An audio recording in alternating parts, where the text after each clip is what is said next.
அனைவருக்கும் வல்ல சண்முகத்தின் அன்பு வணக்கம்.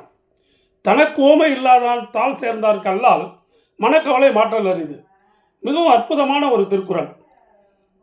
இந்த திருக்குறள் 10 கடவுள் வாழ்த்து பாடல்களில் திருவள்ளுவர் அநேக பாடல்களை என்னென்ன முறையில் கடவுளை அடையலாம் என்று சொல்ல வந்தாரோ, அதே போல் ஒரு சில பாடல்களில் எப்படிப்பட்ட வாழ்க்கை வாழ்ந்தால் கடவுளை அடைய முடியாது, பிறவி பிணியை நீந்த முடியாது என்பதையும் சொல்லியிருக்கிறார். தனக்கு ஓமை இல்லாதான் யார்? கடவுள், இறைவன். அவனுக்கு எதை ஓமையாக சொல்வீர்கள்? பூமியை சொல்வீர்களா? மலையை சொல்வீர்களா? கடலை சொல்வீர்களா? எல்லாம் சிருஷ்டிக்கப்பட்டது. இது என்டையர் சிருஷ்டியில் எந்த ஒரு பொருளை நீங்கள் கடவுளுக்கு நிகராக சொன்னாலும் எல்லாம் அவரால் சிருஷ்டிக்கப்பட்டது. சிருஷ்டிக்கப்பட்ட அவைகளை எல்லாம் விட அவர் மேலானவர். ஸோ அவருக்கு நிகரான எதுவுமே இருக்க முடியாது.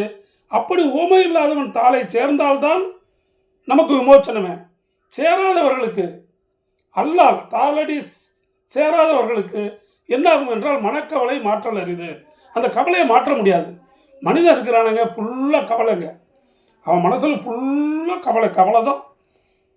நல்ல வேலை கிடைக்குமா, வேலை கிடைச்சா சம்பளம் கிடைக்குமா, அது கிடைச்சா கல்யாணம் ஆகுமா, கல்யாணம் ஆகி 5 வருஷம் ஆச்சு குழந்தை பிறக்குமா, அப்புறம் பின்னாடி தான் பிள்ளைங்களுக்கு கல்யாணம் ஆகுமா, பேர பிள்ளைங்களுக்கு கல்யாணம் ஆகுமா, கார் வாங்க முடியுமா, வாங்க முடியாதா, வீடு வாங்க முடியுமா, வாங்க முடியாதா, எல்லாமே கவலை. அப்படியே கவலையை போட்டு இந்த மனசில் பார்த்திங்கன்னா சுற்றி அப்படியே பந்தா கவலையினால் அப்படியே உருட்டி வச்சுருப்பாங்க.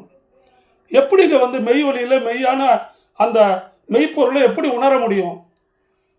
தனக்கு ஓமை இல்லாத தாளை போய் எப்படி சேர முடியும் சொல்லுங்கள்? இதே கவலை தான். எதெல்லாம் ஆசைப்படுறானோ இந்த ஆசை கிடைக்கலன்னா கவலை ஆயிடுது. ஆசையின் மறு உருவம் தான் கவலை. இதைத்தான் சொல்ல வந்தார் வள்ளுவர்.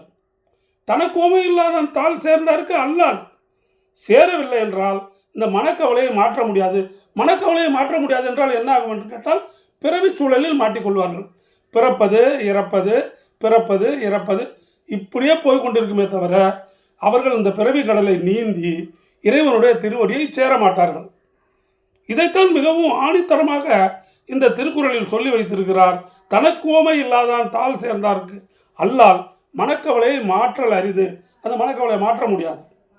வேறு வழியே இல்லை. பிறவி எடுத்துக்கொண்டே இருப்பார்கள். புரிந்து கொள்ளுங்கள். வணக்கம்.